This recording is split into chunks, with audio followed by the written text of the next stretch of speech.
Hey everyone, how are you doing? I'm happy to have you all here from around the world.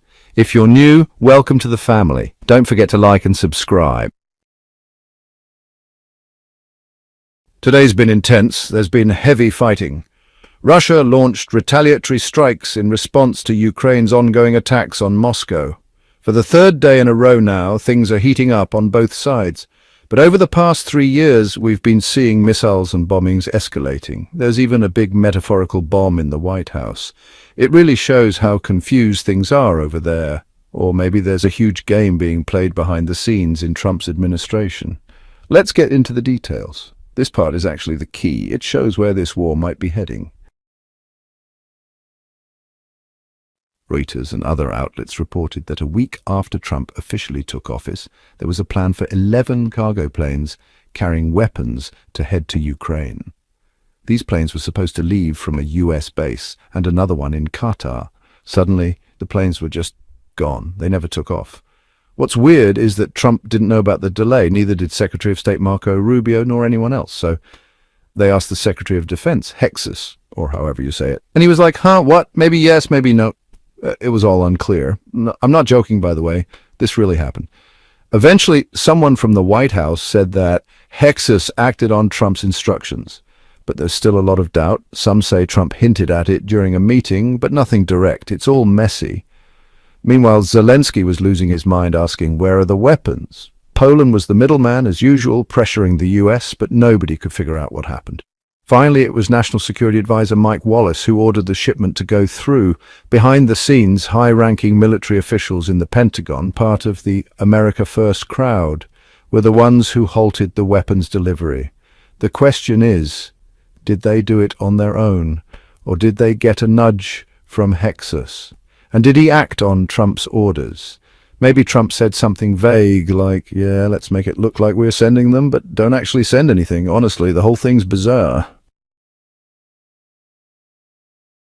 Today, Reuters reported that these generals lack real experience in government. Some of them were removed later, not because of this incident, but due to a scandal involving a leaked app where they added their wives, brothers, friends, and the whole crew. Total mess. All of this really shows how chaotic the situation is. And guess who's watching it all closely? Russia. Because when they see these divisions and confusion in the West, especially among those funding Ukraine, they realize the West isn't unified in its support. So what does that mean? In my opinion, one of three things is happening. The US government really is in total disarray. Trump and Putin are secretly working together on some big game. Trump, Zelensky, and the West are running a coordinated operation against Putin, but I think that's less likely. Or maybe the Trump administration genuinely doesn't know what it wants. Remember, Trump promised during his campaign to end the war within 24 hours of taking office. Now it's been over 100 days, and all we've seen are scandals and confusion. Meanwhile, Hexus is sitting in meetings half asleep, probably needing a strong cup of coffee to wake up. Before we get into the latest attacks today, let's take a quick detour. Remember Biden, the king of gaffes and milk tea? You know he really doesn't like Putin. In a recent interview, Biden broke protocol and spoke openly about Trump, which is unusual for a sitting president. An American criticizes the next president? That never happens. But here's what went down with Trump and Ukraine. So here's the deal. An American commentator spoke out, which is rare when it's about the next president. But this time he talked about Trump and Ukraine and how the US might actually agree to let Russia keep Crimea. He said that if that happens, it would be a kind of modern-day surrender. Those were his words. Honestly, nobody even understood what he meant by that phrase. Maybe he mixed it up with some other term. He sounded like he was quoting something, but couldn't remember exactly what. The point he was making was that if America goes from sending weapons to Ukraine and defending them, then suddenly turns around and accepts that Crimea is now Russian land, it'll destroy America's credibility in the eyes of the world. From his point of view, that would be a huge weakness. He even said that anyone who thinks Putin would stop at Crimea, or just at the regions he's already taken, is, in Biden's own words, a fool. So now there's a big divide in America over this issue, and Biden's opinion here isn't just his alone. It reflects what many inside the US government believe, even if they're not in Trump's inner circle. There are officials, lawmakers, and senators who support Biden's take, and others who back Trump's approach. This Ukraine issue has become so controversial in the US that it's no longer just talked about behind closed doors. It's out in the open for the whole world to see. Now let's get to the heavy stuff. Today, Russia launched a major attack on Kyiv using a large number of cruise missiles and drones. According to Ukraine, the strikes killed 2 people and injured 8. That's less than the number of civilians killed in recent Russian incidents, but no civilian death is ever justified. At the same time, the mayor of Moscow said that Russian air defenses shot down 8 drones trying to attack the city. Yesterday, it was 17 drones. Keep in mind, the ceasefire between Russia and Ukraine, as Putin declared, was supposed to start tonight, Wednesday night, which is right now or soon depending on where you are. That's just before the big celebration of the 80th anniversary of victory over Nazism. I think today's Russian attacks on Ukraine are a clear message, a warning shot to say don't push us or we'll strike harder. Today also, Venezuelan President Maduro and Egyptian President Abdel Fattah el-Sisi are in Athens. But el-Sisi is expected to travel to Russia afterward. Russia already officially confirmed his visit, along with China's President Xi Jinping, Belarus's president, and several other leaders attending the celebrations.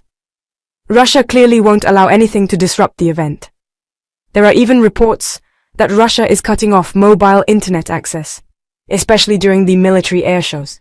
They say it's temporary, but others believe Russia might fully shut down all mobile internet during these days to prevent disruptions, especially if Zelensky tries to stir things up.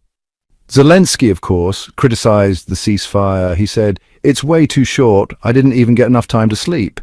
He joked about how nice it was when they had a 36-hour Easter truce, like, "Oh, you get to party while I burn." He made it clear he's not interested in stopping the fighting just for Russia to celebrate. So yes, Ukraine might try to ruin the mood during Russia's celebrations, but Russia is on high alert. I told you before, I'm sure Zelensky will make a move, and Russia's prepared for it. That's why they launched such a big strike, not just on Kyiv, but across major Ukrainian cities. It's a strong message. Even the head of the European Commission, Ursula von der Leyen, made statements today that were pretty hostile toward Putin. She and others in the EU made it clear they reject this idea of peace on Putin's terms. Honestly, we have no idea what's going on anymore. It's like a twisted high-stakes game of chess.